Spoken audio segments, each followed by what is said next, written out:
dia tak tahu.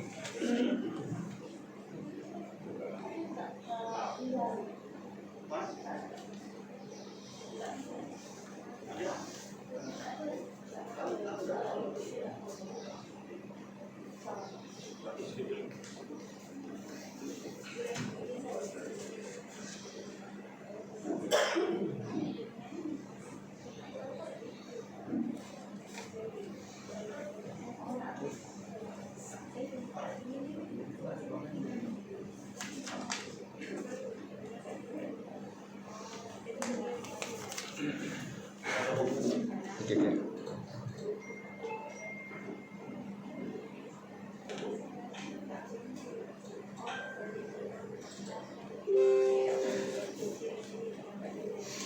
Assalamualaikum dan salam sejahtera. Selamat datang ke FB Live page SK Bandar Kinam. Terima kasih kerana sudi bersama kami. Sebelum itu, apa kata semua sekali tolong invite, tolong share dan kawan-kawan yang lain supaya dapat bersama dengan majlis kita pada hari ini.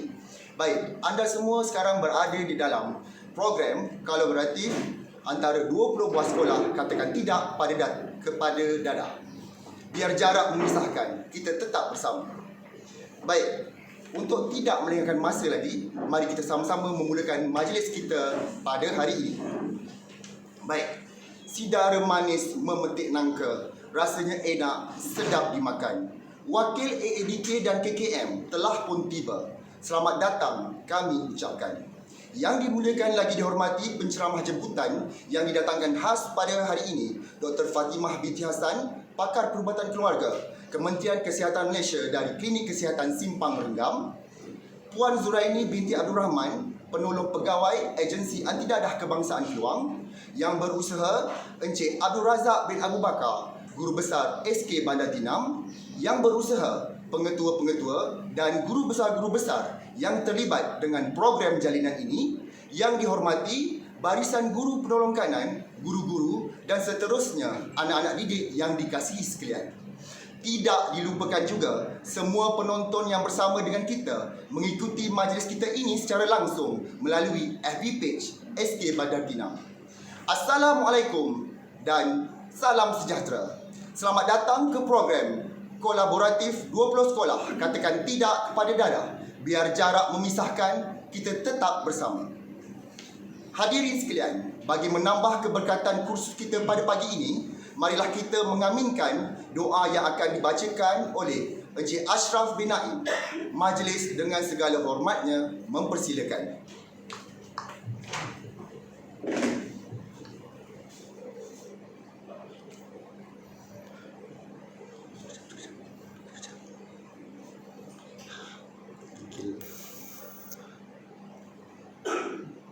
Bismillahirrahmanirrahim. Al-Fatihah.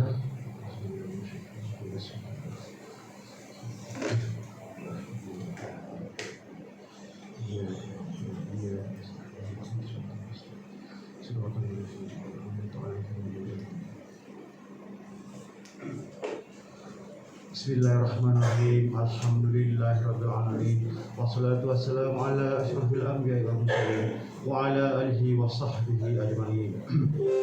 Ya Allah, Ya Rahman, Ya Rahim, pada hari ini kami memanjatkan kesyukuran kepadamu kerana dengan hidayah-Mu kami dapat berkumpul bagi menyatakan kebencian kami kepada pemusnah yang merosakkan umat manusia sejagat. Segala puji-pujian bagi Allah, selawat dan salam ke atas junjungan besar Nabi Muhammad SAW dan keluarga serta para sahabat baginda. Ya Allah, Ya Rahman, Ya Rahim, hari ini kami hamba-hamba-Mu berhimpun dan berkumpul bagi menjayakan program katakan tidak kepada dadah. Kami memohon agar majlis kami ini mendapat keberkatan dan keredaan-Mu. Dalam program ini kami menyusun kata-kata indah dengan gaya dan nada yang penuh hikmah, mengajak hamba-hamba-Mu mengamalkan segala kebaikan dan menjauhi diri dari segala kejahatan dan kemungkaran. Hanya padamu, Ya Allah, kami berharap agar Engkau terimalah segala usaha murni ini dan jadikan ia sebagai amal soleh yang akan mendapat ganjaran pahala darimu. Ya Allah, seandainya di dalam majlis ini terdapat perkara yang mengundang kemurkaan-Mu, maka ampunkanlah kami. sesungguhnya Engkau Maha Pengampun lagi Maha Penyayang. Jadikanlah kami di antara hamba-hamba-Mu yang sentiasa mendengar dan mengikut perkara yang baik. Engkau cetuskanlah dalam hati kami rasa jijik dan benci terhadap najis dadah dan bahan-bahan lain seumpamanya. Ya Allah, peliharakanlah kami dan jauhilah kami dari perkara yang membinasakan kami. Ya Allah, kurniakanlah kesedaran kepada hamba-Mu yang terlibat dalam penyalahgunaan dadah. Berikanlah keinsafan kepada pengedar dadah durjana agar negara kami selamat, aman, makmur dan bahagia. Rabbana atina fid dunya hasanah wa fil akhirati hasanah wa qina adzabannar. Wa sallallahu ala sayyidina Muhammad wa ala alihi wa sahbihi wa barik wasallam. Walhamdulillahi rabbil alamin.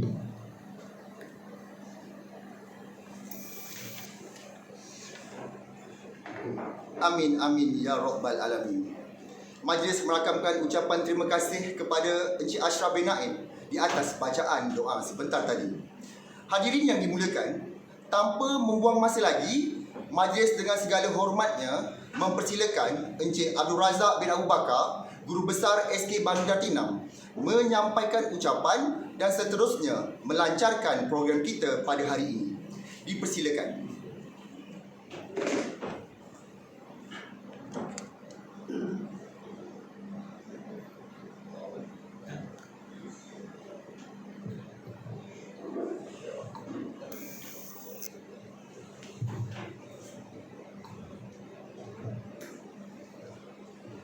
Bismillahirrahmanirrahim.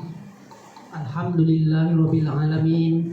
Wassalatu wassalamu ala asyrafil anbiya'i wal mursalin wa ala alihi washabihi ajmain. Subhanaka la ilma lana illa ma 'allamtana innaka antal alimul hakim. Qala rabbi shrah li sadri wa yassir li amri wahlul 'uqdatam min lisani yafqahu qawli. Allahumma sholli ala sayyidina Muhammad wa ala alihi wa sahbihi Muhammad. Terima kasih kepada Cikgu Muhammad Adha yang bertugas sebagai pengurusi majlis kita pada pagi ini.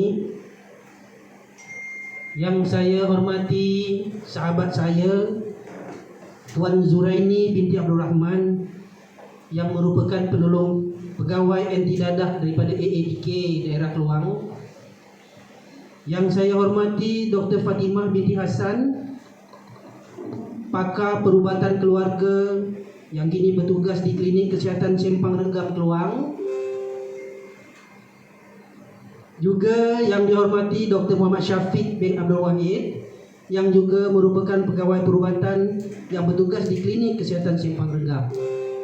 Barisan pengetua, guru besar sekolah-sekolah yang terlibat dalam program kolaboratif pada pagi ini, barisan guru perongkanan sekolah-sekolah yang terlibat, barisan guru-guru serta semua yang mengikuti program kita secara live pada pagi ini.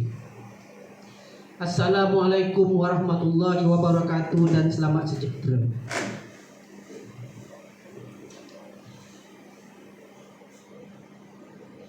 Tuan-tuan dan puan-puan sekalian, pada pagi ini kita akan bertemu dalam suasana yang baru, dalam suasana normal baru, yang mana kita terlibat secara tidak langsung akan kesan-kesan yang disebabkan oleh pandemik COVID-19.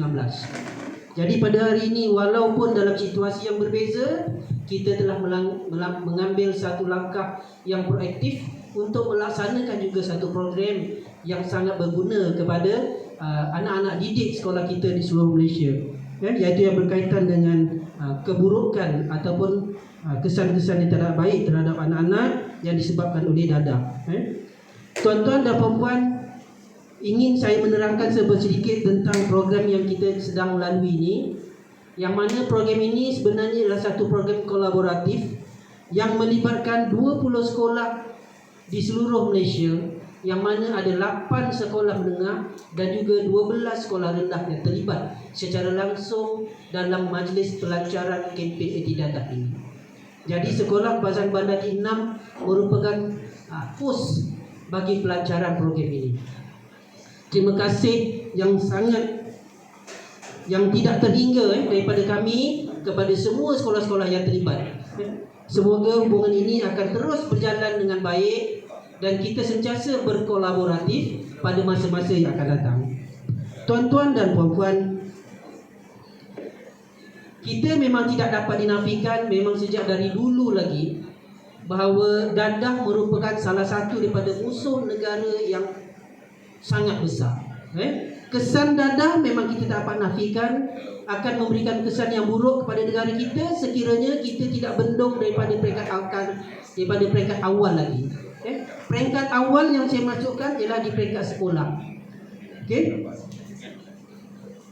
Kita terpaksa melakukan usaha bagi membendung penyalahgunaan dadah ini daripada peringkat awal sekolah rendah, kerana mereka merupakan generasi yang akan datang, dan sekiranya mereka ini kita tidak dedahkan dengan bahaya penyalahgunaan dadah, akan menyebabkan negara kita akan menerima kesan yang buruk terhadap penyalahgunaan dadah tersebut.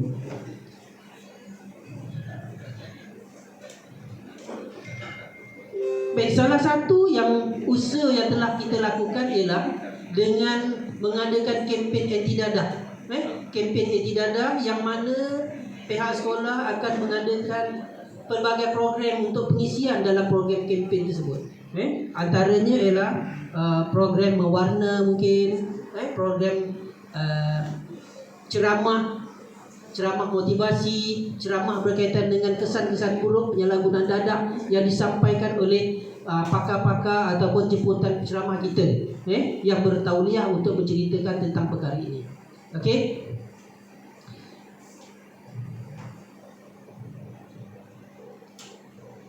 Jadi di sini saya tidak mahu bercakap dengan lebih panjang kerana saya ingin memberikan ruang dan peluang kepada penceramah kita pada pagi ini untuk menyampaikan ucapan dan mungkin ada nasihat-nasihat yang berguna yang dapat disampaikan kepada kita. Dan akhir sekali saya ingin mengumumkan sekolah-sekolah yang terlibat di dalam program kita pada pagi ini sebagai tanda penghargaan daripada kami. Yang pertama ialah sekolah kami sendiri, iaitu Sekolah Kebangsaan Bandar T6, SK Penyambung Endau, SK AU Keramat Kuala Lumpur, Sekolah Menengah Kebangsaan Permai Indah Bukit Bertajam, SK Sri Lalang Keluang, SMK Taman Daya Johor Keluang,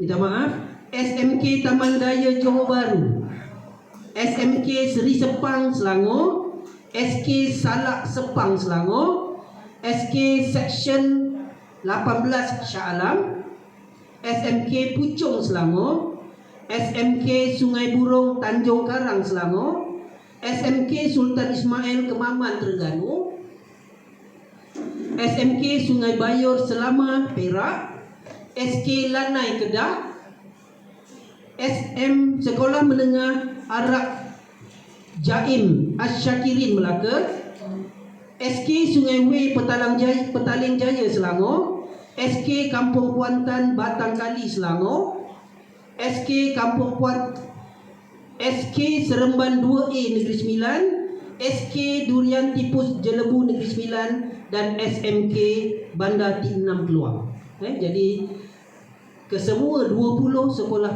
yang terlibat secara langsung di dalam program Keluar Bertim ini, kami mengucapkan ribuan terima kasih kerana sudi bersama-sama menganjurkan program kita pada pagi ini. Jadi dengan lafaz bismillah, saya sebagai wakil pentadbir, iaitu guru besar dan pengetua sekolah-sekolah yang terlibat di dalam program ini, melancarkan secara rasminya kempen anti dadah kita pada pagi ini dengan lafaz bismillahirrahmanirrahim.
terima kasih diucapkan kepada Tuan Guru Besar di atas ucapan dan pelancaran itu tadi.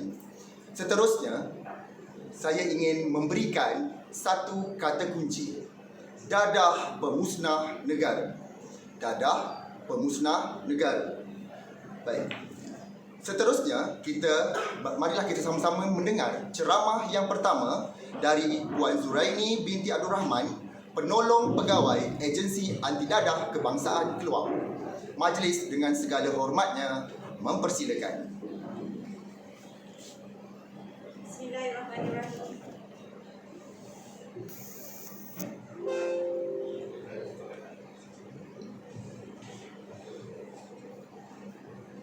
Bismillahirrahmanirrahim. Assalamualaikum warahmatullahi wabarakatuh.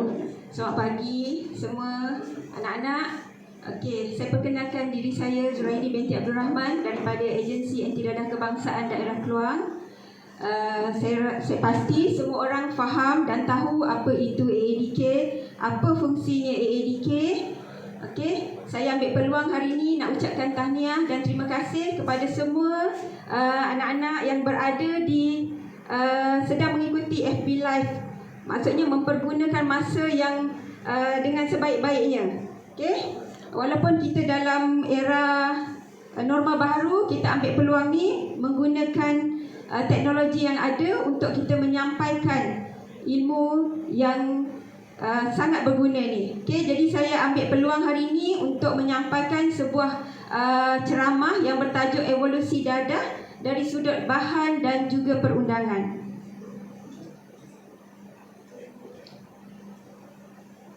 Okey, saya pasti semua orang tahu apa itu AADK adalah sebuah agensi, sebagai lead agensi lah.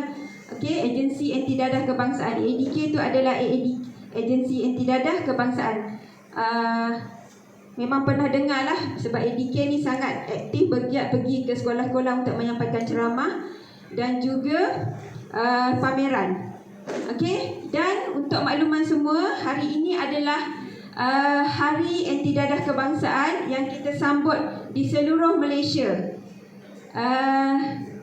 Saya ambil kesempatan hari ini untuk mewar-warkan kepada semua penonton-penonton yang berada di FB Live sekarang. Hari ini AADK adakan satu challenge. Itu sebab saya berbaju putih hari ini. Kita ada white challenge. Jadi saya minta kalau boleh semua snap, selfie dan hantar gambar berpakaian putih. Okey, dengan tema hari ini adalah Hari Anti Dadah tahun ini, dengan temanya lebih baik cegah. Okey, saya teruskan kepada apa itu dadah sebenarnya. Dadah itu adalah apa sahaja bahan kimia, sama ada asli atau tiruan, yang apabila dimasukkan ke dalam tubuh badan manusia secara suntik, hidu, banyaklah cara-cara dia, hidu, hisap, makan, dia boleh mengubah fungsi tubuh badan seseorang dari segi mental dan juga fizikal. Ini saya rasa semua orang tahu. Kalau kita tanya even adik-adik yang sekolah kecil tadika pun, kalau kita tanya tahu tak dadah tu apa, mesti orang kata oh takut, dadah dia takut, dadah tu bahaya. Okey, dan saya tahu semua orang pun dah maklum banyak jenis-jenis dadah yang ada dekat dunia ni. Tapi saya lebih kepada spesifik, saya pergi kepada beberapa jenis dadah yang sangat popular lah. Okey, dia pecahannya dadah yang ada cannabis, opiat, ini keluarga dia lah, ATS ataupun amphetamine type stimulant, dan juga depression. Okey, depression. Ini dadah kategori opiat.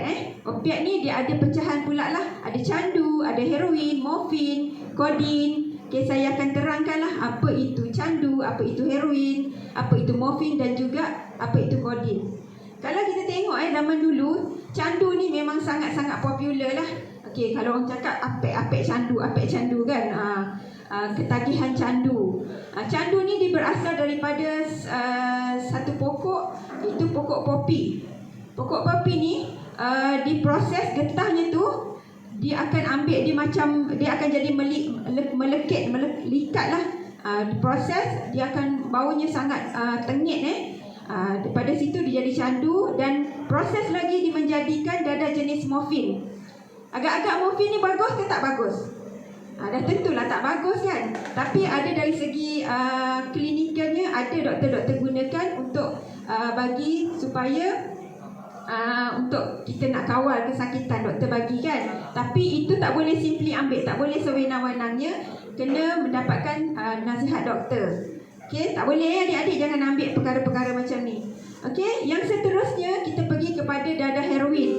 Dadah heroin ni juga dia diproses daripada morfin tadi, adalah diproses dan dia akan menjadikan dadah jenis heroin. Heroin ni banyak jenis. Kalau kita tengok ada berbagai warna, ada warna pink dalam bentuk serbuk, ada warna pink, ada warna kekuningan, ada warna putih, serbuk putih, dan ada nama-nama. Ada orang panggil white stuff, ada nama biasa. Kalau dalam kalangan penagih-penagih dadah, dia akan panggil dadah ni sebagai ubat. Jangan terpengaruh bila kata panggil tolong beli ubat. Itu bukan ubat yang biasa yang kita pakai untuk sakit tu. Itu untuk sakit orang yang terlibat dengan dadah. Okey, dan kebiasaannya dadah heroin ni diambil dengan cara suntikan ataupun kita panggil chasing the dragon. Dia pakai sudu lah. Tapi dadah heroin sekarang ni tak berapa popular dah. Okey, kalaulah dia ambil dadah jenis heroin secara suntikan, dia akan dapat satu penyakit yang orang semua takut. Rasanya siapa tahu? Okey, dadah heroin biasa kalau ambil dengan suntikan, lama kelamaan dia akan dapat penyakit HIV ataupun AIDS. Tapi ada juga yang dapat penyakit hepatitis C. Selalu kalau saya jumpa dengan klien-klien yang terlibat dengan dadah yang datang ke ADK, bila buat saringan medical check up, memang ada sakit hepatitis. Lebih kurang juga penyakit HIV ni dengan hepatitis ni. Okey, dadah yang seterusnya adalah codeine. Codeine ni dengan lebih popular dengan panggilan ubat batuk. Zaman dulu-dulu lah. Sekarang ni pun sama juga, kurang popular. Codeine ni jangan ingat ubat batuk yang biasa kita minum tu. Dia ubat batuk yang untuk penagih dadah ambil. Dia punya istilah ni ubat batuk, tapi sebenarnya adalah codeine. Dan dia ambil ubat batuk tu, dicampur dengan bahan lain untuk apa tujuannya? Tidak ada lain melainkan untuk dia mendapatkan rasa hayal. Okey? Seterusnya, ini codeine ni biasanya diminum. Dia tak boleh suntik, diminum sahaja. Dadah seterusnya, ini yang saya nak cerita, cannabis. Cannabis ataupun nama biasa orang panggil ganja lah, ataupun sabutan juga dipanggil, spelling dia marijuana kalau ikut spelling, tapi kalau kita sebut selalunya kita panggil marijuana. Ini sangat-sangat popular di kalangan budak-budak sekolah menengah, especially yang baru-baru nak bergiat dengan dadah ni. Ini merupakan dadah yang kata pembuka jalan kepada dadah lain, gateway. Okey, dadah ni, cannabis ni kalau ambil, dia akan stay dalam badan lebih kurang dalam 30 hari, 1 bulan dia akan duduk dalam badan. Untuk apa dia ambil ni? Biasanya saya selalu nampak budak-budak sekolah menengah, luar pagar sekolah, sebelum masuk sekolah dia akan lepak dengan kawan-kawan, dia ambil, sedut sikit seorang, lepas tu barulah dia rasa dia punya kenikmatan tu. Dadah ni sangat bahaya sebab dia boleh membuatkan sel-sel otak kita jadi kurang tumpuan, kurang ingatan. Okey, yang seterusnya adalah dadah, ini yang paling bahayalah setakat ni, iaitu dadah jenis ATS ataupun amphetamine type stimulant. Amphetamine type stimulant ni dia ada beberapa pula jenis dadah. Yang sangat-sangat popular adalah dadah jenis syabu ataupun ais, orang sebut ais, ataupun ada juga nama jalanan dipanggil batu, sejuk. Itu panggilan-panggilan oleh penagih dadah lah. Okey, bila ambil ni, dia akan rasa sangat bertenaga, sangat berani, dia tak ada perasaan. Saya pernah berjumpa dengan seorang klien yang dulu pernah terlibat, dan bila dia kena tangkap dengan ADK, dia cerita kenapa dia ambil dadah ni, macam mana perasaan dia bila dia ambil dadah jenis ais ni. Itu sebab dia tak ada rasa takut. Dia pergi merompak, menyamun, masuk kedai orang, bawa parang nak nikan orang. Sebabnya dia tak ada perasaan pun, hilang rasa malu, rasa takut, semua dah tak ada. Okey. Yang kedua adalah dadah jenis pil kuda. Ini sangat popular di sebelah pantai timur. Pil kuda sama juga dengan satu family dengan Shabu tadilah. Jangan nampak pil kuda ni untuk kuda bukan. Pil kuda ni selalunya cara ambil pun sama juga. Chasing the dragon, dia akan hancurkan pil kuda ni dan dia akan sedut. Chase, dipanggil chase. Dan dadah yang seterusnya, ini yang dua lagi, ecstasy dan juga Aramin 5, adalah dadah yang biasa diambil untuk hiburan, untuk enjoy dekat clubbing. Saya sebelum ni bertugas di AADK daerah Seremban. Saya pernah handle satu klien, hari tu ramai sangat remaja-remaja yang baru ditangkap polis yang datang lapor diri dekat AADK.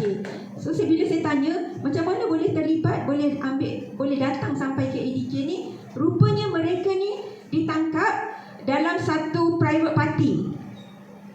Mereka ni tak tahu pun, kawan-kawan ajak, jom kita join private party, birthday party kawan, ajak kawan. So pergi, rupanya bila sampai kat sana tak boleh bawa apa-apa barang. Dan sebelum masuk ke pintu dalam hotel lah, mereka sewa satu hotel dekat ballroom tu, diberi pil ni, ecstasy ni. Dia pun tak tahu, saya pun tak tahu sebenarnya apa tu puan. Bila masuk dia orang bagi, kita makan je. Dan masa tu muzik memang kuat. Last hari tu nasibnya baik. Polis datang ambush, dapatlah tangkap seramai 30 orang remaja. Muda-muda, lelaki perempuan semua mix campur. Mereka even tak kenal pun antara satu sama lain sebab ikut kawan. Dan seterusnya saya pergi kepada dadah jenis Aramin 5. Sama juga, yang memberi dia rasa-rasa boleh bagi tenaga yang kuat kepada mereka. Dadah seterusnya adalah jenis kokain dan juga ketamin. Ni saya tak presskan sangatlah sebab dadah ni kurang popular. Tetapi ada, sebab kokain ni biasanya mahal lah, agak mahal lah. Okay, dia berasal daripada daun koka. Terdapat di Peru, Bolivia, tapi dekat Malaysia pun ada. Maaf dadah jenis ketamin biasa dikenali sebagai K lah. Biasanya memang guna untuk tari menari. Kalau tengok dalam gambar saya tu, ketamin ni biasa ni orang berguna, dia ambil dengan secara snort, ambil sedut dekat hidung untuk memang untuk ni lah, untuk apa, hiburan, memberi tenaga. Dan yang terakhir sekali jenis dadah yang saya nak share adalah NPS pula. NPS iaitu dadah baru, psikotropik yang baru, yang lagi bahaya sebenarnya. Walaupun dia belum banyak penggunaannya dekat Malaysia ni, tetapi kesannya sangat teruk. Okey, dia ada ganja seperti ganja, tapi dia daripada sintetik buatan, dibuat di makmal, maksudnya dari segi kimia lah. Okey, yang terakhirnya adalah dadah jenis yang dalam kategori NPS ni adalah jenis Flakka. Flakka, kalau adik-adik tengok nanti dalam YouTube macam mana keadaan, orang kata dadah yang boleh menjadikan manusia tu jadi zombie. Macam mana dia boleh rasa tak ada malu, memang ni sampai even kalau dia rasa sakit pun, dia kesakitan yang sepatutnya orang tengok dia dah sakit, tapi dia tak ada pun rasa sakit. Sampai ada satu kes dia kena tembak dengan polis, keadaan yang penuh dengan peluru badan dia, tapi dia masih lagi boleh bergerak, dia tak ada rasa sakit. Okay. Saya ambil peluang ni untuk nak kongsikan sedikit dalam sekarang ni kategori yang saya nak fokuskan adalah kategori umur yang terlibat dengan dadah ni. Kalau kita tengok dekat slide saya ni, ada juga kanak-kanak berusia bawah 12 tahun yang terlibat dengan dadah. Ini adalah statistik ADK, boleh dapatkan dalam ADK punya website. Remaja 13 hingga 18 tahun pun ada yang terlibat dengan dadah, seramai 1,251 orang. Maksudnya mereka ni berada di sekolah. Cerita pasal ni, saya pernah ada seorang klien yang terlibat dengan dadah bermula daripada tingkatan 1. Kalau terlibat dengan dadah ni, dia bukan hanya hisap dadah semata. Sebab dadah mahal kan. So kalau dia nak dapatkan dadah, dia terpaksa cari duit. Itulah sebabnya dia terlibat dengan pengedaran dadah.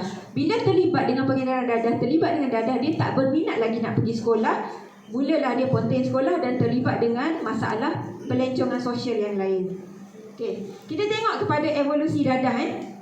Kalau tengok yang kita sangat bimbangkan. Dulu penggunaan, saya fokuskan kepada penggunaan. Bahan yang digunakan tu, alat yang digunakan.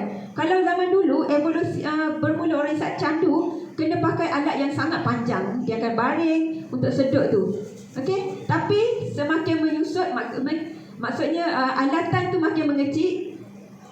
Dia akan sekarang ni, selepas tu dia jadi orang perlukan jarum dan juga sudu untuk bakar dan suntik. Makin kecil diperlukan dapur, ya. Dipanggil istilah dapur lah. Alat untuk menghisap syabu tu dibuat sendiri. Sangat kreatif ya. Kaca, apa-apa kaca dibuat, dia boleh cairkan kaca tu dan dia tebuk, dijadikan alat untuk menghisap syabu. Dan yang sekarang yang sangat-sangat bahaya, kita tengok tak perlu alat-alatan pun. Kalau dulu mungkin kalau disorok alat-alatan, mungkin mak ayah cikgu boleh tahu, okey, boleh jumpa alat-alat. Sekarang tak perlu alat dah. Sebab dia lebih kepada pil-pil sahaja, telan sahaja, dapatlah keseronokan yang dia nak tu. Sebenarnya tak seronok pun sebenarnya. Bila saya jumpa dengan klien-klien saya, mereka kebanyakan, majoriti lah, saya rasa 100% saya boleh kata, kalau boleh dipusing masa lalu puan, saya nak duduk zaman dulu. Saya tak nak terlibat dengan dadah. Jadi ambillah peluang ni, anak-anak yang dengar saya punya ceramah hari ni, jangan terlibat dengan dadah. Okay, kenapa seseorang boleh terlibat dengan dadah? Agak-agaknya, okay, macam-macam lah cara Sebab bila tanya kenapa, saya stres, saya boring lah puan, saya tak ada kawan. Boleh tak kita hidup tak berkawan? Sekarang ramai orang tak perlukan kawan pun kan. Dia main je dekat handphone tu, tengok. Dan ada juga dia ambil dadah sebab dia rasa diri dia hebat. Aku hebat lagi pada orang lain. Ataupun dia nak melupakan kesukaran. Ada yang sebab ibu bapa bercerai, dia rasa stres kan, dia ambil. Ada satu yang paling kelakar, saya pernah jumpa klien saya dulu. Kenapa ambil dadah? Saya menonton drama TV, cerita gerak-gerak khas. Saya tengok dekat situ, saya tak adalah nak salahkan gerak-gerak khas. Kenapa kita, maksudnya apa yang awak ambil secara positif, itulah yang awak dapat Sebab dia rasa dia nak tahu. Dia nak tahu, dia pergi. Dia mencari. Bertanya kepada orang yang tak betul. So dia dapatlah. That's why kita kata kalau nak mencari ilmu, bergurulah dengan orang yang betul. Okey, ada juga yang pengaruh dengan rakan ni, memang ramai yang terlibat sebab pengaruh dengan rakan. Ada seorang yang saya pernah jumpa sebab terpengaruh dengan rakan. Kawan kata dia nampak saya stres puan. Jadi kawan kata kau ambil ni, hilang stres kau. Saya tanya dia, awak tahu tak apa benda yang kawan awak bagi? Tak tahu. Itulah gunanya ada ilmu kena tahu.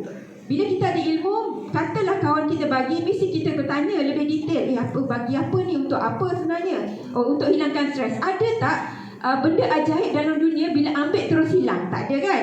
Memang tak akan wujud benda macam tu, melainkan benda yang tak baik. Okey?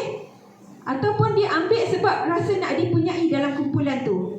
Saya seorang je tak ambil. Kawan-kawan saya semua isap rokok. Kawan-kawan saya semua isap dadah. Jadi saya nak masuk dalam grup tu, saya kena berada dalam grup tu, saya kena ambil jadi seperti mereka. Itu salah satu puncanya. Okey, kita pergi kepada kesan. Kesan penagihan dadah. Apa kesan? Kalau ini memang kita tahulah. Kita jumpa dengan orang-orang yang terlibat dengan dadah ni dari segi kesihatan. Kita boleh tengoklah, okey, macam mana keadaan fizikal dia. Mata dia macam mana, pipi dia macam mana, cekung dia, kurus dia, melengkung dia, kering dia. Okey? Boleh nampak. Dan kebiasaan macam saya cakap tadi, ada yang penyakit, macam-macam penyakit. Saya pernah jumpa seorang klien saya pergi melawat dia dekat rumah. Dia terlibat dengan darah jenis ais. Okey, memang keadaannya sangat teruk. Masa tu belum zaman Covid lah, kita tak wajib pakai mask lagi. Tapi bila dia datang, dia pakai mask. Rupanya dia bisik kat saya, dia cakap perlahan je, puan, sebenarnya saya sekarang dah dapat penyakit TB. Asyik batuk saja kan, penyakit TB. Itu sebab saya kena pakai mask. Saya baguslah sebab dia fikirkan orang lain, sebab TB mudah merebak kepada orang lain juga di persekitaran melalui udara. Jadi dapat penyakit TB. Kalaulah saya boleh balik semula, puan, memang saya nak jadi orang normal. Dia terlibat dengan dadah daripada usia kebanyakan yang saya jumpa lah habis SPM. Saya tak tahu kenapa. Habis SPM terlibat dengan dadah. Habis SPM terlibat dengan dadah. Sebab rasa macam dah merdeka dah hidup dia kan. Aku dah hebat, dah dewasa, dah bebas dah, tak perlu lagi. Okey, walaupun daripada zaman sekolah lagi sebenarnya dah ada, cuma dia sorok-sorok ataupun dia berhenti sekolah awal. Ramai yang majoriti yang saya jumpa tidak mendapat pendidikan yang formal, ataupun dapat pendidikan formal sampai tingkatan 3, sampai tingkatan 2 je. Habis PT3, habis PMR, dia berhenti sekolah, nak kerja, nak cari duit. Sebab sekarang semua dunia mengejar material. Okey, pernah juga saya jumpa seorang tu, dia pergi kerja, masih bersekolah, nak SPM tahun lepas, 2 tahun lepas nak SPM. Sebabkan nak cari duit lebih. Saya tanya, family dia bukannya orang yang susah, orang biasa, orang maksudnya ada duit lah. Tapi dia sebabkan nak kepuasan, nak pergi kerja, balik sekolah, masuk buat part time pukul 4 petang. Ni nak SPM ni, sampai malam kerja. Jadi terpaksa, sebab nakkan pergi sekolah besok, terpaksa ambil ais. Nak sangat kejar duit, dapat duit banyak kan, nak buat apa duit, nak beli iPhone. Itulah yang remaja sekarang semua nak bertanding-tanding antara kawan-kawan. Okey, bila macam tu terlibat dengan dadah, hilang tak agaknya maruah keluarga sendiri, dah malu. Bila dah terlibat dengan dadah, dia dah malu. Alah puan, saya malulah nak pergi sana, orang tahu saya datang ADK ni, jiran tahu. Ataupun ada juga keluarga yang anak terlibat dengan dadah, minta bantuan kita, puan, anak saya terlibat dengan dadah, boleh tak jangan tangkap anak saya? Masa habis macam mana? Saya bawa. Okey, itu sebabnya sekarang ni evolusi lah, kita cerita pasal AADK sekarang. Kita bukan hanya tangkap saja. Sekarang kita nak beri peluang kepada volunteer. Maksudnya siapa yang rasa diri dia terlibat dengan dadah, nak baik, nak pulih, datanglah ke ADK. Saya ambil peluang hari ni, datang ke ADK. Mana-mana ADK yang terdekat. Okey, cakap saya nak dapatkan rawatan dan pemulihan secara sukarela. Kita ada banyak institusi yang menawarkan rawatan dan pemulihan secara sukarela, secara percuma, tak perlu bayar apa-apa. Dengan syarat utama adalah orang yang nak dibantu tu perlu secara sukarela. Tak boleh keluarga.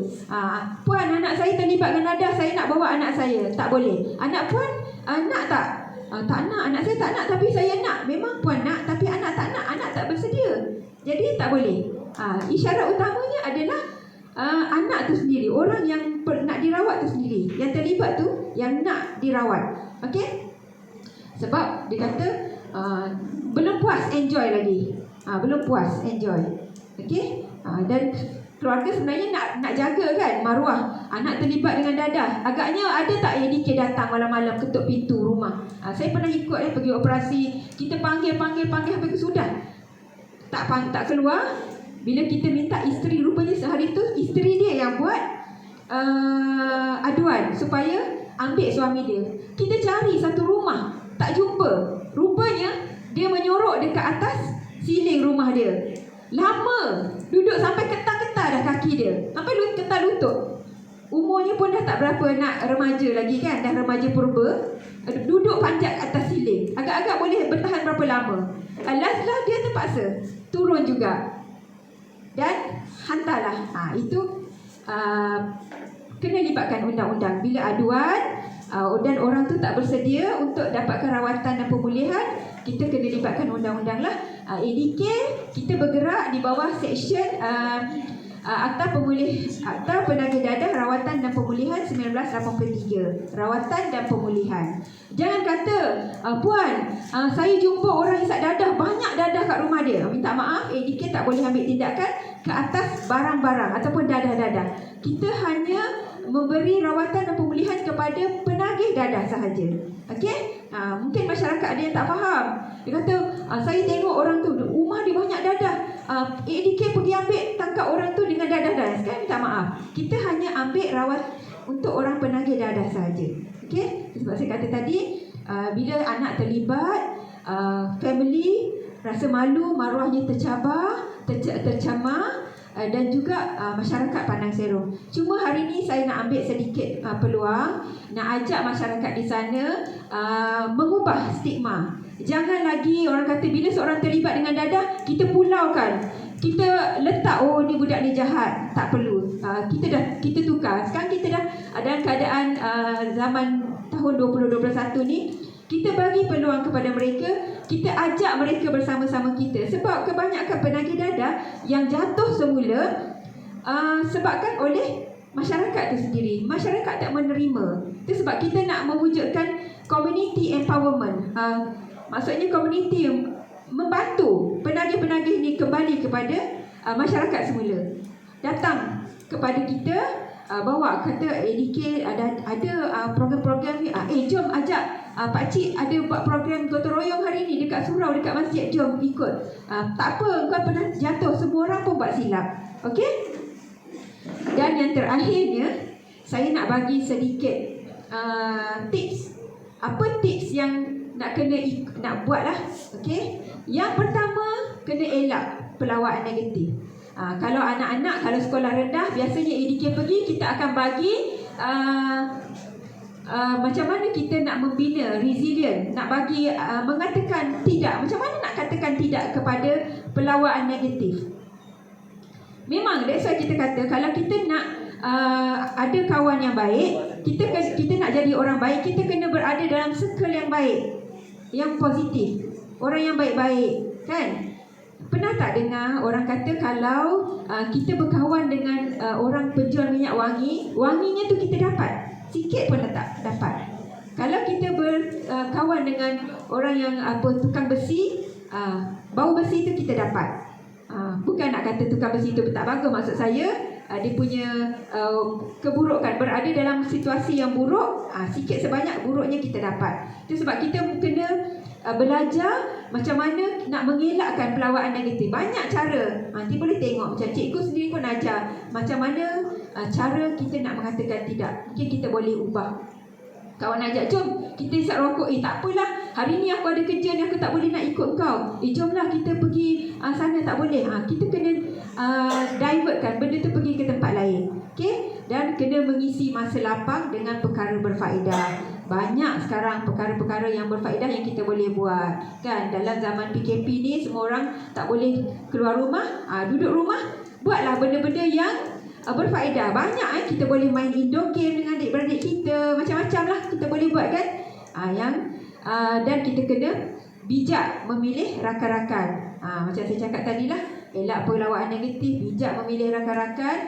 Dan masa depan tu sebenarnya adik-adik, anak-anak sendiri yang tentukan. Kalau rasa nak berjaya, carilah kawan-kawan yang baik. Okey, berada dalam golongan orang-orang yang baik-baik. Saya nak ambil kesempatan, saya share satu perkara. Dulu saya pernah jumpa dengan seorang klien. Saya suka cerita pasal klien sebab saya ramai jumpa dengan klien-klien yang datang. Seorang remaja, perempuan terlibat dengan dadah. Saya tanya dia, macam mana boleh terlibat dengan dadah? Saya stres, puan, kata dia. Saya stres, saya tak tahu mana nak pergi. Saya lepak dekat satu mall. Tiba-tiba ada seorang datang kepada saya, perempuan. Dia kata, awak nampak stres, kata dia. Betul, saya memang tengah stres sekarang ni. Saya tanya stres sebenarnya apa? Remaja kan, tak ada stres mana pun. Saya pun tak faham lah sekarang asyik perkataan stres. Budak sekolah rendah pun dah pandai cakap stres. Mengalahkan Perdana Menteri dia punya apa masalah yang dia kena fikir tu kan. Saya stres. Jadi bila orang tu datang dia kata dia stres, orang tu kata tak apa dek, akak, ini perempuan akak ada satu ubat yang boleh hilangkan stres adik. Jom ikut akak. Kadang kita rasa perempuan kot, kita husnuzon kan, perempuan tak ada buat perkara-perkara macam ni. Jangan cakap macam tu Sekarang ni kadang-kadang kita kena memang kena jaga diri kita, jangan terlibat benda tu. So bila dia ikut, orang tu bagi, jadilah dia kakak angkat. Saya dapat kakak angkat.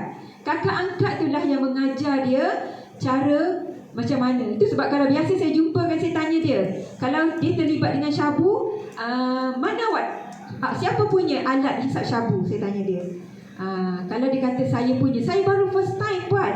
Biasanya kalau yang bawa mak bawa dengan mak yang bawa anak yang terlibat dengan dadah ni, saya akan tanya dia, berapa lama dah terlibat? Saya first time try. Depan mak dia, sebab dia takut kan. Okey, saya cakap macam ni, puan boleh tak puan keluar sekejap daripada bilik saya ni, saya nak bercakap dengan anak. Bila kita bercakap dengan anak, bila kita tanya, okey, dah lama dah terlibat dengan dadah? Dah lama dah puan, banyak kali dah. Tadi kenapa cakap macam baru first time? Saya nak jaga hati mak saya. Nak jaga hati mak saya tak nak mak saya sedih. Alat hisap dadah ada tak? Ada. Kalau orang first time, dia tak akan ada alat hisap dadah ni. Dapur, dia panggil dapur. Biasanya kawan, dipinjam kawan, bagi. Siapa bagi? Boyfriend bagi. So benda macam tu kena berhati-hatilah memilih kawan. Dan juga macam mana kita nak elakkan ni, janganlah pergi ke tempat-tempat yang memang nampaknya memang kita tahu itu tempat orang yang tak baik. Tempat yang ni, saya ada satu kisah ini kawan saya sendiri. Anaknya perempuan terlibat dengan dadah, dia minta bantuan saya.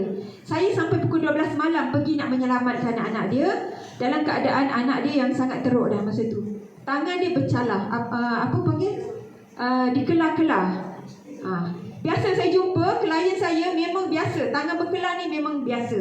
Bila kita tanya kenapa tangan kelar, dia stres ataupun dia rasa dia nak hilangkan sakit, dia akan kelar-kelar tangan dia. Dan sampai satu situasi, kawan saya tu sendiri dia share anak dia buat vote.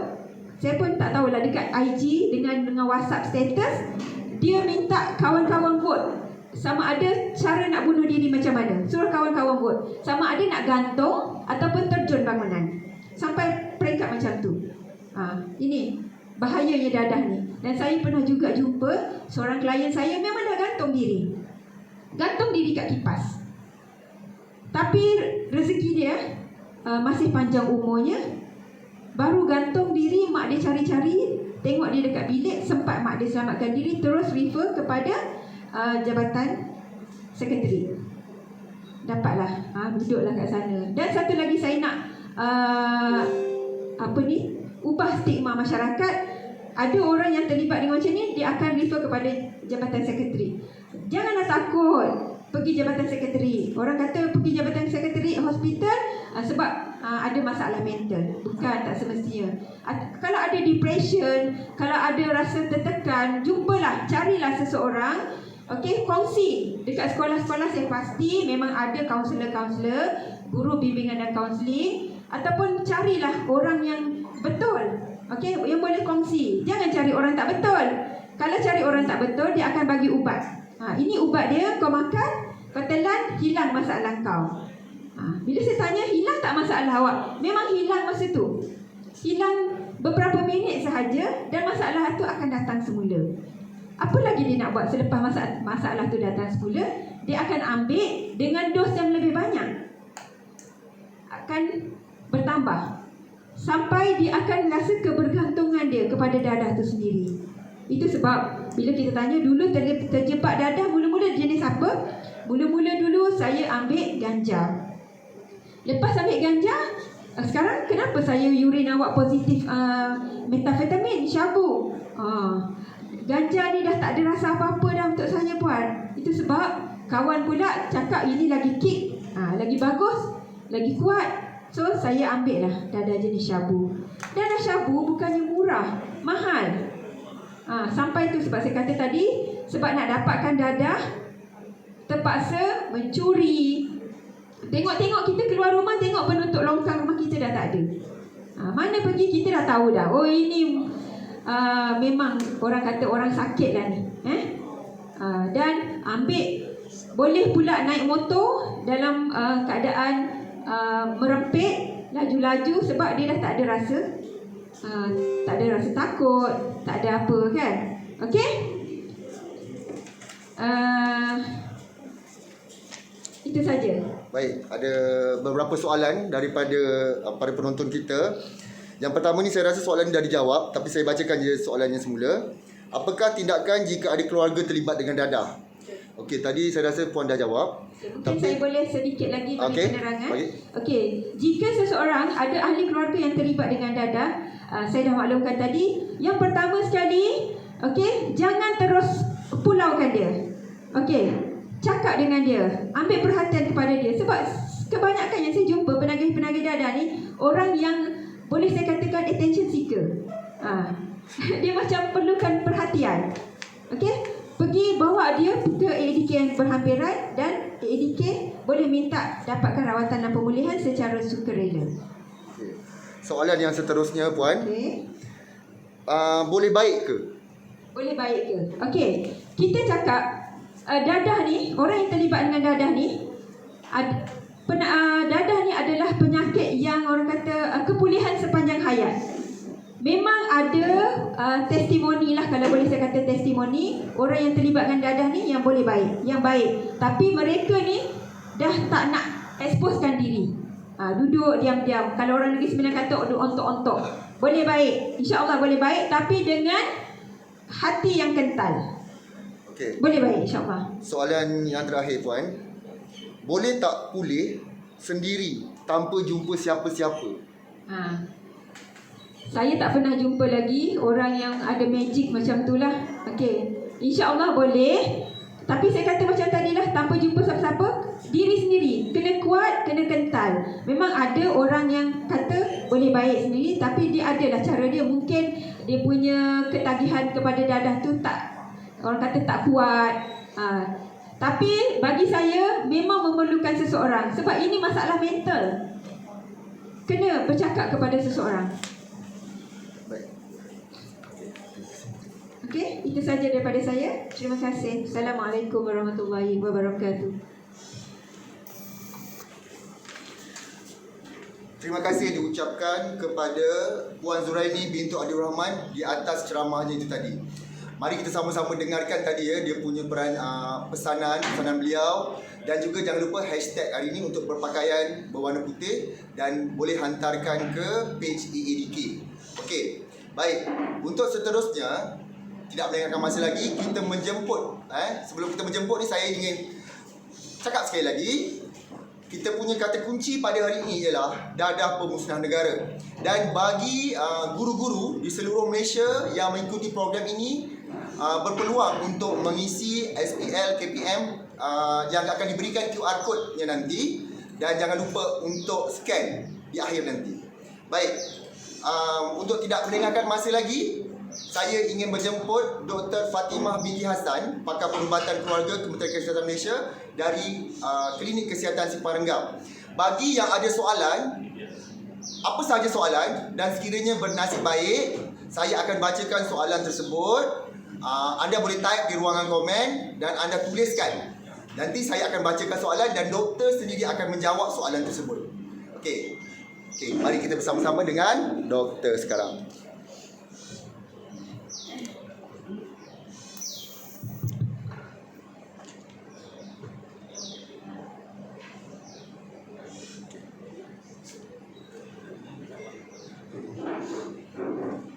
Bismillahirrahmanirrahim. Assalamualaikum warahmatullahi wabarakatuh dan selamat sejahtera.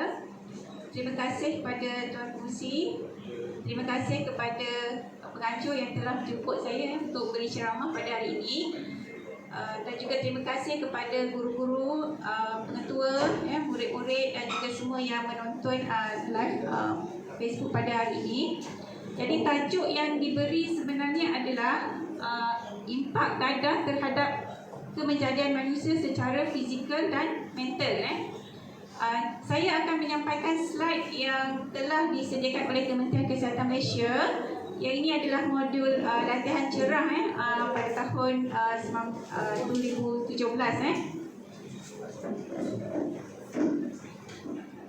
Okey, berkenaan dengan tajuk yang diberi, impak dari segi kamus dalam bahasa saya telah merujuk. Impak maksudnya adalah kesan. Manakala dadah pula adalah ubat-ubatan ataupun bahan yang boleh membinasakan orang yang menggunakan secara berterusan. Kemenjadian maksudnya asal daripada perkataan menjadi, untuk dikenali atau diiktiraf, memegang jawatan atau peranan, berjaya seperti yang diharapkan. Dan seterusnya, manusia. Apa itu manusia? Manusia adalah makhluk yang mempunyai akal budi. Jadi kita ni manusia berbeza dengan haiwan, sebab kita manusia ada akal, ada fikiran, berbanding dengan haiwan yang ada nafsu. Tapi kita ada nafsu dan ada akal yang boleh membezakan yang mana baik dan yang mana buruk. Tetapi haiwan dia cuma untuk nafsu dan juga untuk mendapatkan keperluan kehidupan seharian, untuk mencari makanan dan sebagainya, dan juga produktif. Tetapi manusia berbeza. Kita ada tanggungjawab, ada peranan untuk sebagai khalifah dan juga sebagai hamba Allah di muka bumi ini.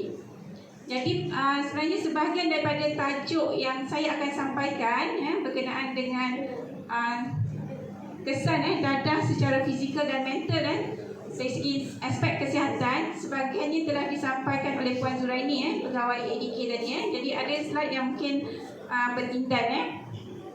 Jadi sebenarnya saya akan sampaikan yang utama, dadah yang utama pada masa ini adalah dadah amfetamin. Selain daripada itu, sebenarnya dadah yang kita beri rawatan di klinik kesihatan adalah mereka yang mengambil heroin ataupun opiat. Kita beri rawatan gantian metadon. Tetapi yang slide tersebut adalah berkenaan lebih kepada dadah amfetamin, ATS. Jadi tadi sebenarnya dadah ni, apa itu dadah telah diterangkan, iaitu sejenis bahan kimia yang apabila diambil mampu memberi kesan ke atas fungsi otak dan juga fizikal. Jadi ciri-ciri dadah boleh mengganggu fungsi sosial individu yang terbabit, boleh menyebabkan pergantungan fizikal dan psikologi, membahayakan kesihatan jika disalahguna, boleh menyebabkan tolerance dan juga memberi kesan ke atas otak di samping kesan fizikal. Penyalahgunaan dadah. Sebenarnya dadah ni ada dadah yang legal yang boleh dijual seperti rokok yang mengandungi nikotin, dan juga ada dadah yang tidak boleh dijual seperti ganja, heroin dan sebagainya. Jadi penyalahgunaan dadah adalah penggunaan secara haram yang tidak diluluskan oleh negara kita lah penggunaannya, dan juga penjualan, bukan untuk tujuan perubatan. Seterusnya, penggunaan di luar dan tidak mengikut arahan pegawai perubatan boleh membahayakan kesihatan dan boleh menimbulkan masalah sosial. Jadi tadi jenis dadah telah diterangkan lebih detail oleh pegawai ADK Puan Zuraini. Saya tak akan terang lebih lanjut sangat. Iaitu contohnya tadi narkotik, hallucinogen, depressant, cannabis, stimulant, inhalant. Dan ada dadah juga yang mengambil daun ketum pada masa ini. Jadi narkotik tadi contohnya seperti heroin, opium, hallucinogen, jenis cannabis seperti ganja, depressant, dia boleh mengganggu masalah pernafasan, boleh menyebabkan kematian seperti alkohol, barbiturate. Stimulan ni contohnya seperti amfetamin, nikotin ada dalam rokok dan juga dalam vape. Sebab sekarang ni ramai yang nak berhenti merokok, tetapi bila ditanya dah berhenti rokok tak? Sebenarnya dia kata dia dah berhenti rokok doktor, tapi sebenarnya saya ambil vape. Sebenarnya vape pun ada mengandungi nikotin yang boleh menyebabkan ketagihan. Selain daripada tu methamphetamine, kafein, kokain. Kafein ni boleh sebenarnya juga boleh menyebabkan ketagihan jika diambil secara banyak lah. Okey, inhaler ni yang menghidupkan, aerosol, steroid. Setengah orang menggunakan steroid untuk ahli sukan, untuk bertenaga, untuk besarkan otot. Okey, apa itu stimulan? Stimulan adalah sekumpulan dadah yang mampu memberikan kesan perangsang yang ketara ke atas otak di samping merangsang aktiviti fizikal. Jadi manakala amfetamin tak stimulans adalah sekumpulan dadah perangsang yang mempunyai kesan yang hampir sama dengan amfetamin. Jadi ATS yang sering disalahguna adalah seperti amfetamin, syabu dan juga ecstasy. Okey, kita pergi kepada kesan penyalahgunaan amfetamin tak stimulan dan juga dadah yang lain. Dia boleh memberikan kesan bahaya kepada kesihatan dari segi biologi, fizikal, sosial dan juga dari segi fizikal dan psikologikal. Okay, dari segi kesan fizikal boleh meningkatkan kadar denyutan jantung. Jadi kalau normal biasa untuk orang dewasa 60 hingga kurang daripada 100. Jadi kalau meningkat maksudnya lebih daripada 100 minit. Selain daripada itu boleh menyebabkan kegagalan jantung dan merosakkan organ seperti hati dan ginjal. Sebab biasanya ubat-ubatan dadah dimusnahkan di hati dan dikeluarkan melalui buah pinggang ataupun ginjal. Jadi bahan-bahan tersebut boleh juga menyebabkan kerosakan hati dan ginjal. Selain daripada itu boleh meningkatkan suhu badan sehingga melebihi 40 darjah Celsius. Jadi kesan fizikal yang lain adalah seperti sakit badan disebabkan oleh kerosakan otot, meningkatkan tekanan darah dan juga sakit kepala. Bagi wanita yang telah berkahwin juga boleh menyebabkan kemandulan, masalah mati pucuk atau tenaga batin, dan masalah yang lebih serius adalah risiko kematian. Kalau dari segi di Malaysia kebanyakan ikut purata populasi kita meninggal pada usia lebih 70 tahun. Tetapi mereka yang mengambil dadah mungkin meninggal pada usia lebih muda, pada usia 20-an, 30-an, disebabkan oleh masalah kesihatan seperti overdose, terlebih pengambilan dadah, kemalangan dan juga sebagainya. Okay, dari segi kesan psikologi sebenarnya dia kesan psikologi dan fizikal ini bergantung kepada jenis dadah, tetapi ini contohnya amfetamin. Dia tidak berasa lapar sehingga menjejaskan kesihatan. Jadi ada kes yang mengambil dadah supaya dia lebih bertenaga, tak tidur 2-3 hari langsung tak tidur, lebih bertenaga. Sebagai contoh saya pernah jumpa, dia kata dia boleh bekerja kelapa sawit, angkat buah kelapa sawit, bertenaga. Kalau tak ambil, dia rasa tak bertenaga. Jadi ada yang belajar mungkin tak tidur sampai 2-3 hari. Jadi boleh menjejaskan kesihatan. Boleh menyebabkan gangguan tidur, sama ada terlebih tidur atau terkurang tidur. Jadi biasanya kalau mereka yang mengambil amfetamin, mereka ni kurang tidur. Bila tidak mengambil, mereka menjadi terlebih tidur. Biasanya kita tidur lebih kurang 7-8 jam, tapi mereka boleh bertahan berjaga sehingga 2-3 hari tanpa tidur. Tetapi apabila mereka tidak dapat dadah tersebut, mereka tidur berlebihan. Dan seterusnya tidak merasa letih sehingga kelesuan. Jadi kesan psikologi boleh menyebabkan kebergantungan.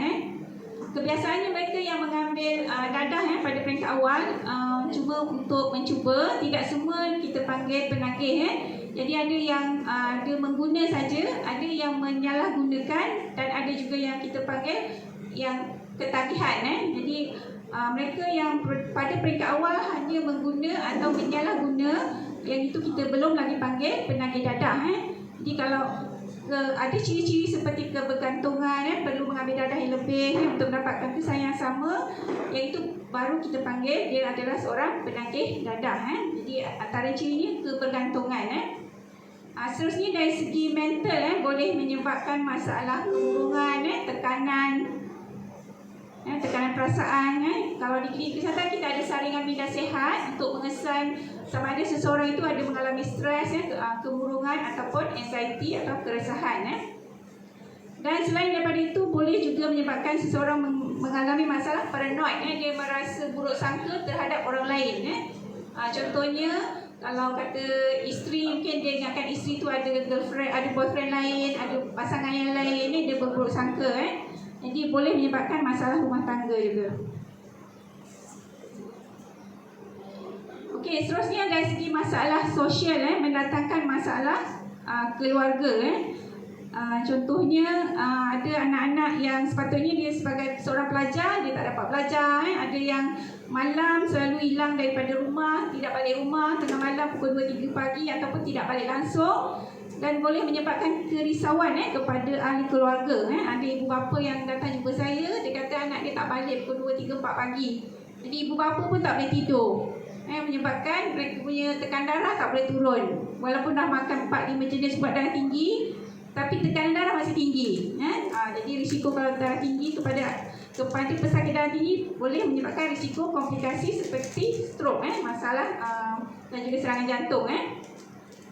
Seterusnya dari segi kemerosotan prestasi sekolah. Jadi ada di kalangan pelajar yang mengambil dadah, dia tidak dapat pergi meneruskan pelajaran, tidak berminat untuk pergi sekolah. Jadi mereka tahap belajar adalah rendah. Ada yang sampai darjah 3 berhenti, darjah 6 berhenti.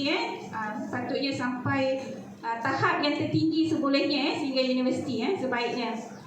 Seterusnya sekiranya mereka bekerja, mereka kurang produktif, selalu konten kerja, and then tidak melakukan tanggungjawab sebagai pekerja yang sepatutnya, tidak mencapai KPI dan sebagainya.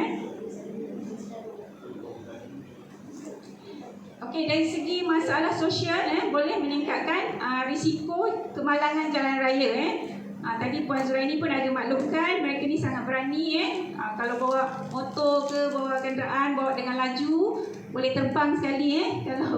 Kalau kita tengok di jalan raya, kaki naik atas, jadi kalau kemalangan memang tak sempat nak brake. Jadi kalau kemalangan boleh menyebabkan kematian pada diri sendiri dan juga boleh membahayakan orang lain.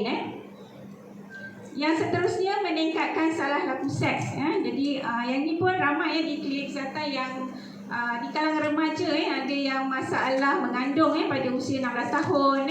Mereka ni salah satu faktornya adalah mengambil dadah. Jadi bila dah 16 tahun mereka mengandung, mereka tak dapat teruskan pelajaran dan menjadi ibu yang mengandung tanpa nikah, melahirkan anak-anak yang tanpa nikah. Dan ini juga meningkatkan masalah sosial. Dan ada kes yang saya pernah jumpa, usia 16 tahun tu dia mengandung, and then kali kedua dia mengandung lagi. Selepas itu dia mendera anak yang anak kandung dia, dengan duduk dengan boyfriend, and then anak yang ada tu didera. Jadi bila dah kes penderaan kanak-kanak, dia mula masuk penjara. Jadi risiko untuk jenayah juga, penderaan, masalah keluarga, masalah jenayah yang boleh menyebabkan masuk ke dalam penjara. Yang seterusnya meningkatkan kejadian jenayah. Jenayah ni tadi dah sebut. Contohnya kalau mereka ni perlukan duit untuk membeli dadah, ada yang sehingga RM50 sehari, ada yang saya pernah jumpa sehingga RM300 sehari. Mereka menghabiskan duit untuk membeli dadah. Mereka dapat duit untuk beli dadah saja. Seterusnya dari segi jenayah, kita sebenarnya di daerah Keluang ada 2 penjara. Penjara yang besar di daerah Keluang, penjara Kampung Gajah dan penjara Siparenggam. Jadi saya pernah masuklah penjara Siparenggam tu baru ni sebab ada kes COVID. Memang antara kesalahan utama melibatkan dadah. Hampir 50% melibatkan kesalahan berkaitan dadah, memiliki dadah yang melebihi had tertentu. Ada yang kes dengan hukum gantung. Jadi mereka juga boleh dikenakan hukum gantung disebabkan pengambilan dadah. Okey, seterusnya faktor pendorong penyalahgunaan dadah. Jadi kita bagi kepada dua yang utama, faktor dalaman dan faktor luaran. Okey, yang pertama dari segi faktor dalaman contohnya adalah tidak tahu bahaya dadah tersebut. Okey, kurangnya ilmu pengetahuan. Jadi salah satu program kita ada ceramah sekarang ni kita ada contohnya di klinik pun kita ada poster dan sebagainya. Seterusnya masalah dari segi bosan dan sebagainya, tak tahu nak buat apa masa PKP pun mungkin duduk rumah saja tak tahu nak buat apa, jadi ada risiko untuk mengambil dadah juga. Seterusnya tiada ketahanan diri jadi daya tahan terhadap godaan pengambilan dadah kurang. Naluri ingin mencuba jadi salah satu faktor utama juga, sebab biasanya remaja dia suka mencuba lebih-lebih lagi lelaki lah, perempuan pun ada juga, tapi ingin mencuba, tapi kalau kurang ilmu mungkin dia akan mencuba dan seterusnya menjadi penagih dadah. Tidak mempunyai moral dan kurang pendidikan agama jadi salah satu faktornya kalau ada kes yang mendapatkan rawatan untuk gantian metadon di klinik. Kalau saya tanya, memang kebanyakannya tidak mengerjakan solat ada yang bangun pukul 8, pukul 9 tanya solat subuh ke tak ada yang memang tidak solat, ada juga yang solat, ada yang tak cukup lah, tapi ada juga yang jadi tukang azan pun ada yang bagus tapi bila mereka terjebak dengan dadah memang susah untuk berhenti Okey, seterusnya terpengaruh ajakan rakan sebaya tadi yang ni antara faktor utama lah. Kalau kita kuat, okay, kita tidak mudah terpengaruh tapi kalau kita jenis kekuatan dalaman yang kurang, kita mungkin boleh terpengaruh dengan rakan sebaya baru ni saya ada jumpa seorang kita ada saringan pra-perkahwinan mereka yang untuk bernikah bakal suami isteri. Baru ni saya jumpa, saya tanya, sebab saya memang suka tanya cik ada isap rokok ke ada ambil bahan-bahan, sebab kita buat saringan HIV kita akan tanya sebab salah satu risiko mereka yang mengambil dadah lah. Jadi saya tanya, dia tak ambil, dia kata dia tak ambil rokok. Macam mana dia boleh bertahan tak ambil rokok dia kata kalau ada kawan yang cuba pengaruhi dia kata saya hormati saya tak nak isap rokok. Jadi kawan-kawan tu walaupun dah cuba banyak kali, dia tidak dah terpengaruh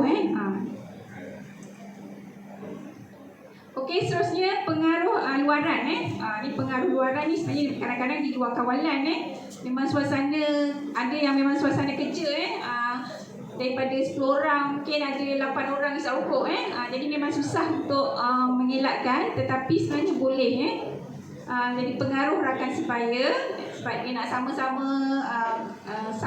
kawan, sama-sama mengambil dadah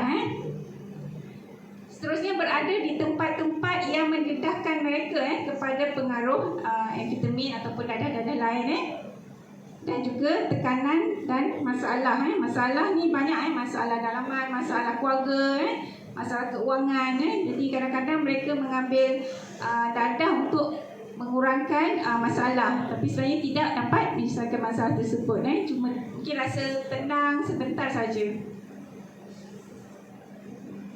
Okey, seterusnya kita pergi kepada rawatan rawatan pengambilan dadah adalah memerlukan komitmen yang tinggi untuk secara umum kalau amfetamin dia tak ada rawatan khusus lebih kepada kaunseling lagi melibatkan pegawai kaunselor daripada ADK kaunselor daripada, kalau di penjara dia ada kaunselor juga, kita ada di klinik kesihatan, kita ada psikologi juga, pegawai psikologi untuk boleh memberi kaunseling baru tahun ni kita ada pegawai kaunseling untuk memberi kaunseling tapi segi rawatan bagi mereka yang telah mengambil dadah ataupun contohnya sebenarnya rokok tu sendiri dia mengandungi nikotin, kita ada rawatan gantian nikotin untuk mereka yang mengambil rokok. Kita ada contohnya kita ada varenicline, kita ada kalau di luar boleh beli nikotin nikotin replacement therapy yang boleh diambil secara gam dikunyah ataupun secara patch, tampal, plaster dan ada yang jenis disedut yang itu di klinik kesihatan mungkin sebahagian klinik kesihatan ada Mungkin ada klinik yang tidak ada. Tapi kita ada juga rawatan pariniklin diambil selama lebih kurang 12 minggu sebagai rawatan gantian. Seterusnya kita ada rawatan gantian metadon untuk mereka yang mengambil dadah heroin. Kalau mereka mengambil ganja, ecstasy, yang itu tidak berkesan, itu jenis opiat saja. Okay, seterusnya mereka sebenarnya memerlukan sokongan keluarga dan komuniti. Jadi ahli keluarga, ibu bapa, isteri dan juga masyarakat sangat penting untuk memberi sokongan kepada mereka yang telah ingin untuk dapatkan rawatan. Okay, seterusnya dari segi pencegahan, ketahui bahaya dadah tersebut dan jauhi. Pada awal memang kebanyakan 99% adalah bermula daripada rokok. Jadi kena elakkan rokok tu. Jadi seterusnya insya-Allah tidak terjebak dengan dadah-dadah yang lain. Seterusnya dekatkan diri dan amalkan ajaran agama. Sebab kita tahu dadah-dadah tersebut boleh membahayakan kesihatan dan juga boleh menyebabkan pembaziran. Elakkan daripada berkunjung ke tempat-tempat hiburan, kelab malam dan sebagainya. Okey, seterusnya pencegahan, katakan tidak kepada semua ajakan negatif. Yang tadi Puan Suraini pun ada sebut juga. Cari alternatif sihat, atasi kebosanan. Banyak aktiviti yang sihat. Sekarang ni kalau masa PKP kita boleh duduk rumah, boleh belajar Al-Quran. Contohnya kalau ada yang dah tanam tanam pokok lada dah dapat hasil lah, PKP boleh jual. Jadi ada aktiviti sihat yang lain. Kalau di sekolah boleh sekolah mungkin boleh baca buku yang positif, yang buku-buku ilmiah yang berfaedah. Dan jika ada masalah perlu berbincang dengan guru kaunselor, ibu bapa berkenaan dengan masalah tersebut. Ataupun kalau kata nak datang untuk dapatkan pemeriksaan di klinik pun boleh. Amalkan gaya hidup sihat. Pilih rakan sebaya yang bermoral dan berwawasan. Jadi antara gaya hidup sihat adalah jadikan aktiviti senaman sebagai gaya hidup. Jauhi tabiat merokok. Jangan cuba-cuba untuk merokok. Kalau dah merokok, cuba berhenti. Jangan mengambil minuman beralkohol. Sebab kadang-kadang ada juga kes yang mengambil alkohol sementara mereka tidak dapat bekalan dadah. Okay, seterusnya amalan gaya hidup sihat, mengamalkan pemakanan yang seimbang dan sihat. Tidur secukupnya. Sebenarnya kita digalakkan tidur awal dan bangun awal. Kalau boleh sebelum subuh tu bangun pukul 5, pukul 6. Jadi masa cuti-cuti sekolah pun kena bangun awal. Sebab ada yang saya jumpa baru ni dia usia baru 15 tahun.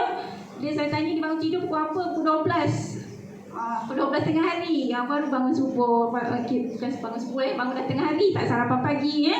Jadi itu pun satu yang tidak sihat. Jadi kalau boleh kita hidup bangun awal, tidur awal. Kita ada jadual harian yang sempurna. Buat jadual apa aktiviti yang nak dibuat dalam satu hari tersebut. Okay, saya rasa sampai sini saja berkenaan dengan ceramah impak dadah terhadap kemenjadian manusia secara fizikal dan mental. Baik, doktor, dekat sini ada 3 soalan. Okay, soalan yang pertama ialah tadi ada doktor sebutkan tentang organ. Jadi setelah organ rosak boleh baik ke? Okey, organ yang akibat dadah. Yalah, okay. Akibat dadah organ, kita ada banyak organ dalam badan kita. Salah satunya sebenarnya yang sangat penting otak kita. Sebab itulah yang membezakan kita manusia dengan haiwan. Jadi otak kita ni, kalau dari pembacaan saya, dia kata dia berkembang prefrontal lobe ni pada usia awal daripada kandungan sehingga usia 25 ke 30 tahun dia baru matang betul-betul. Jadi yang itu yang paling penting nak membezakan ini manusia atau haiwan. Kalau manusia kita fungsi prefrontal lobe kita punya otak bahagian depan ni dia untuk eksekutif untuk pengurusan untuk kita nak tahu yang mana baik, mana buruk. Kita merancang apa kita nak buat hari ini, kita merancang apa yang berlaku akan datang sebab biasa penagih dadah ni dia tak merancang hari ni ada duit segitu sebanyak mana hari tu habis. Dia tak fikir nak masuk takaful ke takkan dia tak fikir akhirat nanti macam mana dia fikir dunia saja dan seronok saja iaitu otak kita lah. Jadi yang paling penting otak ni kalau dia dah rosak, contohnya dia ambil dadah pada usia 17-18 tahun jadi sepatutnya bila usia kita matang dah 30, 25, 30 otak kita betul-betul matang. Biasanya bila dah makin dewasa kita boleh tahan sabar mudah memaafkan tak mudah marah kita boleh kenal mana baik mana buruk tapi kalau otak kita dah rosak itulah penagih dadah ni datang klinik memang dia tak sabar. Saya nak jumpa doktor sekarang je. Kalau nak tunggu sejam tu rasa macam lama sangat dia dah mengamuk kat depan tu Jadi dari segi otak tu sangat penting. Bila dia dah rosak dia tak boleh pulih sepenuhnya dia mungkin boleh dipulihkan tapi tidak sepenuhnya. Sebab dia sebenarnya penayahan dadah adalah satu penyakit yang kita panggil chronic relapsing disease penyakit kronik yang berulang sama seperti kecemasan darah tinggi, asma dia jenis kronik boleh berulang ada masa mungkin dia akan ambil semula yang tu biasanya memang sukar untuk dipulihkan sepenuhnya tapi kita boleh bantu untuk supaya dia tidak mengambil dadah tersebut. Okey, itu dari segi otak lah.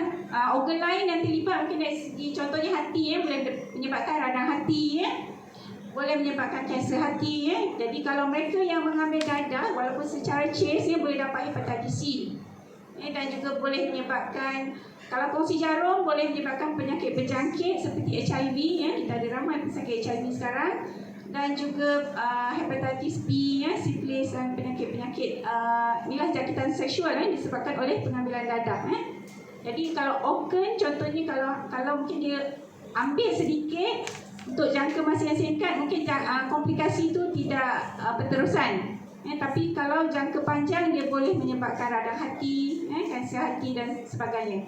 So kesimpulannya dia tak boleh baik sepenuhnya tetapi dia boleh dipulihkan tetapi tidak sepenuhnya lah. Kebanyakannya tidak dapat dipulihkan sepenuhnya tapi insya-Allah lah kalau dia ambil sedikit jangka masa singkat mungkin dia boleh kembali lah, dia boleh berfungsi lah sekurang-kurangnya. Okey, baik. Terima kasih. Soalan yang kedua, jika mak mengambil dadah, adakah baby akan menjadi penagih?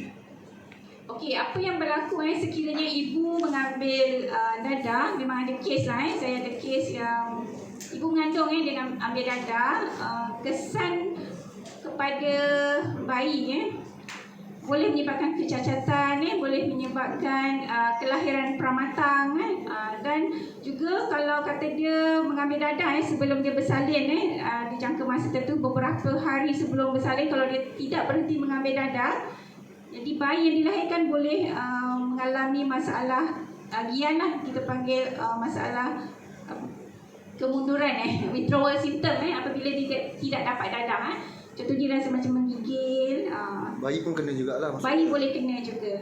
Okey. Soalan yang terakhir. Betul ke ganja boleh menjadi ubat? Ganja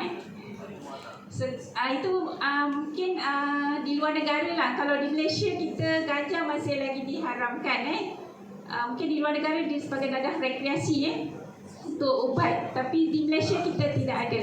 Dadah yang boleh digunakan untuk ubat di Malaysia adalah seperti tadi morfin morfin ni digunakan untuk mengurangkan kesakitan terutama kanser tahap akhir kanser tahap 4 yang memang sakit sakit mungkin dah tahap 9-10 yang itu salah satu rawatan untuk mengurangkan kesakitan adalah dengan morfin tapi kita di klinik pun kita sebenarnya ada ubat-ubat yang diambil lah contohnya macam petadine dululah petadine ada juga yang ketagihan petadine untuk kurangkan sakit. Jadi sebenarnya ubat perlu dikawal lah pengambilannya. Maksudnya ubat tu lah sebenarnya yang dia boleh menjadi dadah yang menyebabkan gian semua tu juga. Ubat yang sama juga digunakan oleh doktor lah kan. Ya, kadang-kadang contohnya saya pernah jumpa kes yang dia ada kanser, dia ambil petadine datang klinik nak cucuk. Nak kurangkan sakit. Tapi kita beri sebenarnya kalau injection untuk kes yang teruk lah tahap 3-4 macam tu lah dia punya kanser apa kan. Tapi ada yang tahap 1-2 pun ubat untuk injection, tapi sebenarnya mereka telah tertarget. Dia pergi klinik 1, klinik 2, klinik 3 untuk dapatkan injection. Yang itu dah jadi penyalahgunaan pula. Penyalahgunaan ubat. Okey, terima kasih doktor. Okey, terima kasih. Okey, baik.